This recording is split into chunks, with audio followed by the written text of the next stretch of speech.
Tama po kayo. Originally, tatlo lang po talaga yung album na yung release na yun. Pero sabi nga po nila, with every ending comes a new beginning. And for us, gusto mo talaga namin siyang share sa mga fans namin and sa lahat ng mga tao na journey ng SB9. And for us, ito po closure ng trilogy po namin. It's a milestone na parang pwede namin balikan na ito na yung narating namin. But at the same time, it's a celebration for the next chapter ng SB9.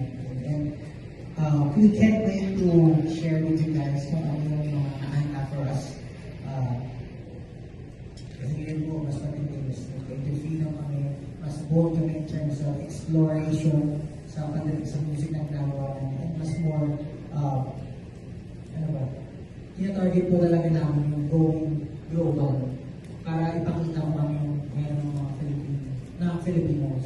So, I'm just so happy na itong mga opportunities na ganito na marating sa amin. Hindi naman po siya natin talaga na marating. Talagang bibigyan ng mga itong klase ng opportunity. So, itong album na po na release namin, it's a celebration for everything that we have achieved together. So, yun po yung dahilan kung bakit namin talaga ilabas ng last album po namin dito sa chapter na.